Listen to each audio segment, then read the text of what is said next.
Bonjour, je suis heureux de vous retrouver pour notre nouvelle question destinée à vous aider à préparer votre examen CISA.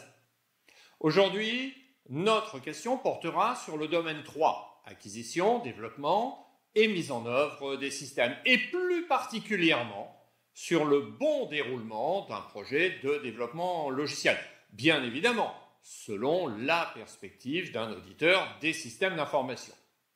Bien sûr, comme d'habitude, je vais vous expliquer mon raisonnement pour trouver la bonne réponse. Voyons donc sans plus attendre de quoi il s'agit. Gala, quelle est la question? Bonjour Alain, la question est la suivante. Lors de l'audit d'un projet de développement d'un système critique, l'auditeur des systèmes d'information découvre que les utilisateurs finaux n'ont pas été impliqués lors de la phase de conception des spécifications fonctionnelles. Quelle est la meilleure recommandation que l'auditeur devrait formuler? Réponse 1. Arrêtez immédiatement le projet jusqu'à ce que les utilisateurs finaux soient intégrés. Réponse 2.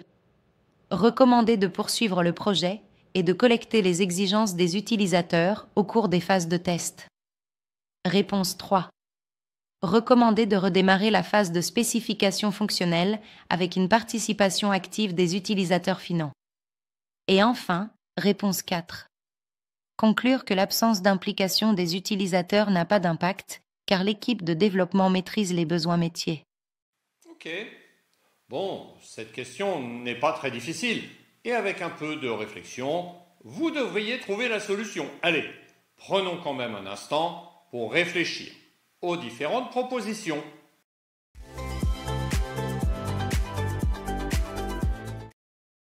Cette question porte sur les phases du cycle de vie d'un projet de développement de logiciel. Le mot-clé dans cette question, c'est lors de la phase de conception. Dans ce contexte, il y a immédiatement deux distracteurs. Ce sont les réponses 2 et 4.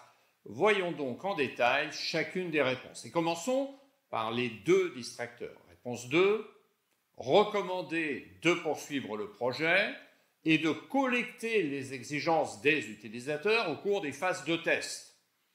Intégrer les utilisateurs en phase de test est trop tardif. Cela génère souvent des écarts majeurs, des coûts supplémentaires et des projets non alignés sur les besoins réels. Cette réponse est donc incorrecte. Réponse 4.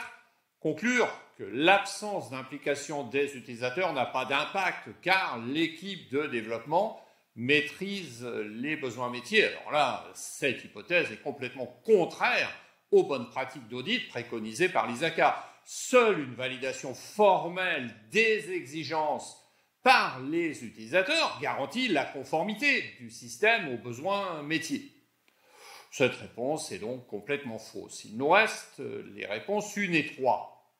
Réponse 1, arrêtez immédiatement le projet jusqu'à ce que les utilisateurs finaux soient intégrés. A priori, ça pourrait sembler être une bonne option. Cependant, l'auditeur des systèmes d'information ne donne pas d'ordre opérationnel. Il n'en a pas l'autorité. Son rôle est de formuler des recommandations. Et donc, il n'a pas la possibilité de suspendre un projet en cours. Cette réponse est donc fausse. Et nous pouvons également l'éliminer. Il nous reste la réponse 3. Recommander de redémarrer la phase de spécification fonctionnelle avec une participation active des utilisateurs finaux. La participation des utilisateurs dans la définition des besoins est essentielle pour garantir l'adéquation entre les exigences métiers et les livrables du projet qui seront vérifiés par les utilisateurs finaux lors de la phase de test. C'est donc la réponse 3 qui, de très loin, est la meilleure réponse à cette question. Merci Alain pour cette explication. Bravo à vous si vous aviez trouvé la bonne réponse. Sinon, je vous invite à suivre le lien vers notre site web juste en dessous de cette vidéo. Vous y trouverez de nombreuses ressources pour réussir vos certifications professionnelles. Cela vaut vraiment la peine d'aller y faire un tour. Vidéos, quiz, guides, accompagnement, tout est là pour vous aider à réussir du premier coup.